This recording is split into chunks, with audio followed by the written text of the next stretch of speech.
And that leads us, doesn't it, to the practical question of, okay, we can describe it in these terms. How do we deal with it? The actual strategies or techniques for doing that. Now, you've divided these into two categories that I think are helpful, and we've not written that anyplace yet, so far as I know. Yes, I've suggested we think about reflective responses to resistance, which happen at micro level, a single statement or a couple of sentences, and strategic responses, which are more major gear shifts or changes in direction, perhaps because the difficulty is more substantial. Now, the three strategies that are simply reflective that we have written about: a simple reflection, an amplified reflection, and a double-sided reflection. So maybe to start with, we should just talk about those individually, and there'll also be some examples of each of these. And the first one is just a simple reflection as a way of responding to. And really a misnomer, since a simple reflection is neither easy nor simple. It's not all that simple, Yeah. that's right. Yeah.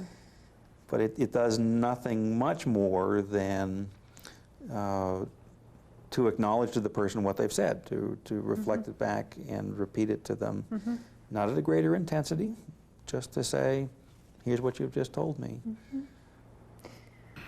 I'll let you know, just like I told Rich, I'm not real happy about being here. I hope you understand that.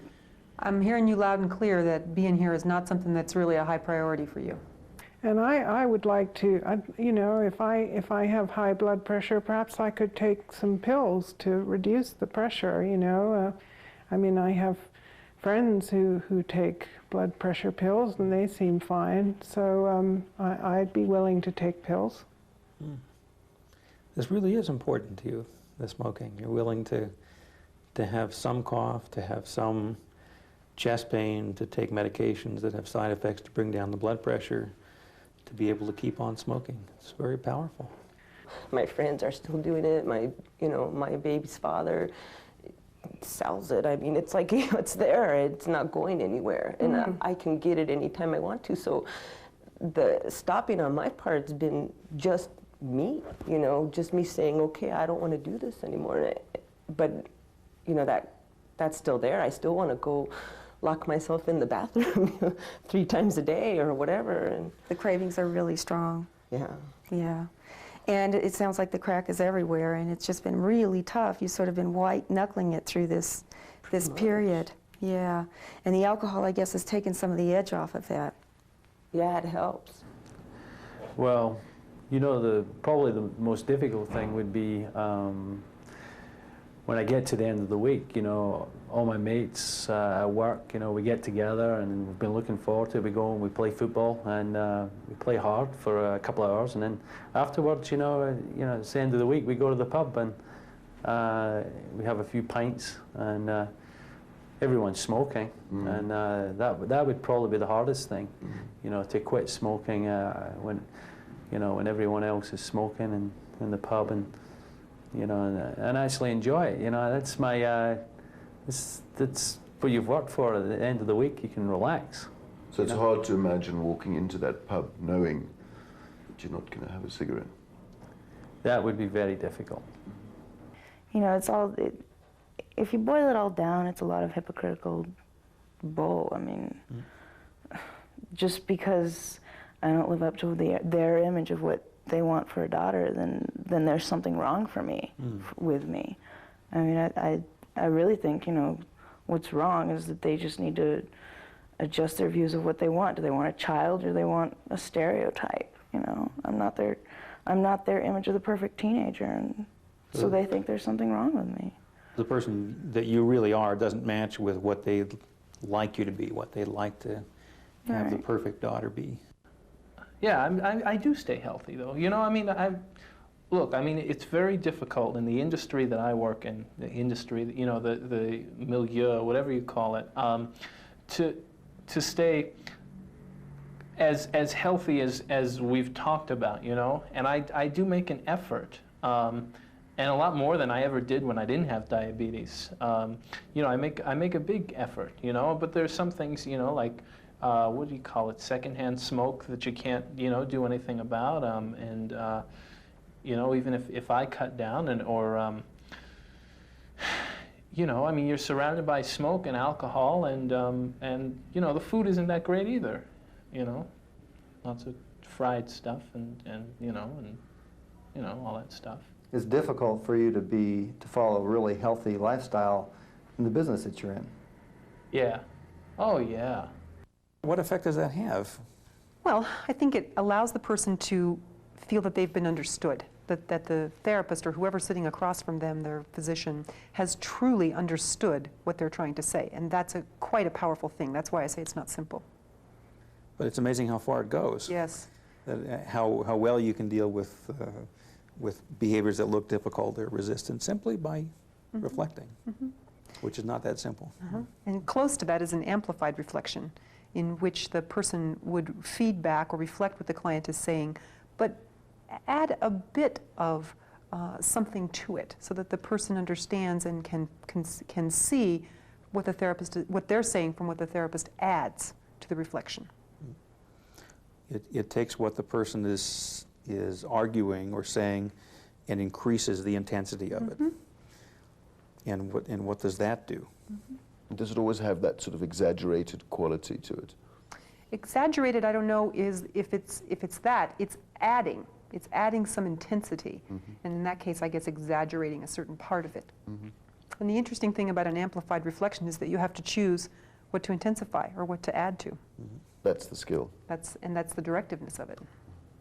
But it's usually the resistant element.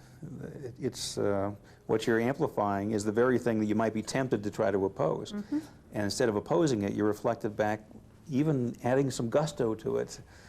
And the client's reaction is very interesting. They tend to back off from the initial statement. Lucy, your physician asked me just to sit and talk with you for a few minutes about smoking. I don't know too much about your exchange just now, but I gather that he was concerned about your blood pressure. Yes, well, you know, I do smoke a bit, but I can't possibly give up now. I mean, I don't smoke very much, you know. I don't think that it should be a cause for concern. He worries a lot, I think. And from your perspective, there's really no reason at all to be concerned about smoking in your case. You know, I need a bit more convincing because, you know, my grandfather's 92 and he smokes a pack of cigarettes every day, and, you know, he's 92 and he's been smoking for years. So I don't think it's the most important thing, but. So it would take quite a lot for you before you really decided to give up? You know, it would save me some money if I quit. That would be a good thing. You know, it's just something I don't have, I just can't see me doing it. It's something that you probably will do for the rest of your days. Well, I know, I'd like to quit in the future, but it's so hard, you know, everyone smokes. And then there's a third kind of reflective statement. My favorite. Yeah? The double-sided reflection, in which you're basically reflecting the ambivalence that the person themselves is giving you.